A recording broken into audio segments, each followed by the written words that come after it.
All right, Chapter 9 The Sword of Light. Annie pointed to the sword handle. Jack nodded, but he was running out of air. He swam back up to the surface and Annie followed him. Their heads bobbed above the water and they gasped. Did you see it? Cried Annie. The handle of the sword? Yes, the blade must be buried in the sand, said Jack. We have to pull it out, said Annie, and we have to hurry. Right, said Jack. He and Annie took giant gulps of air, then they swam back down to the bottom of the cove. Jack got to the sword first and he grabbed the handle and pulled, but the sword didn't budge. He pulled again and the sword still didn't move. Annie grabbed one side of the handle and she and Jack pulled together. Jack felt the sword move a tiny bit. His lungs felt like they were about to burst. Gripping his side of the handle with both hands, Jack pulled with all of his might. Suddenly, the flashing blade slipped out of the sand. Jack and Annie carried the sword up through the water as fast as they could. They burst into the air, clinging to the sword of light and gasping for air. We got it, Jack called to Kathleen and Teddy. The seals circled around them, splashing and barking joyfully. There they are, trying to grab the sword. Lead us to the rocks, Annie shouted.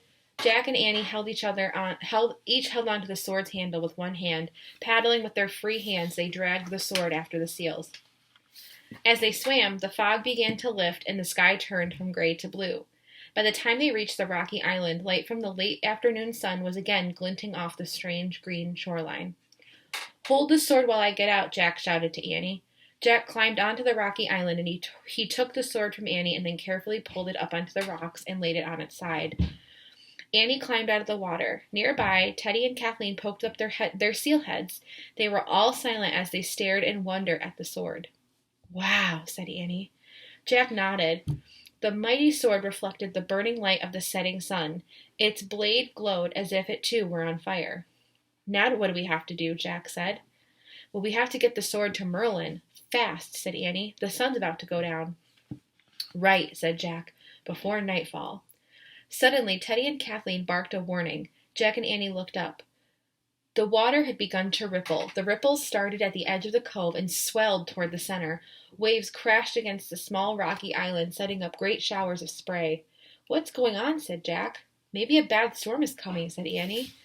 Kathleen and Teddy tried to haul themselves onto the rock, but the waves pushed them away. We've got to help them, said Annie. She and Jack tried to help the seals out of the rough water. Their hands slipped over the sleek seal skin, and they nearly toppled into the water themselves. The waves kept rolling and splashing. The two seals were swept away from the rocky island. Look, cried Annie. The land is moving. Jack looked at the strange green shoreline surrounding the cove. It was moving.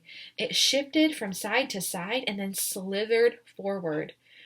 A great roaring noise rocked the cove. A monstrous head rose above the surface of the water. The green hills were not hills at all.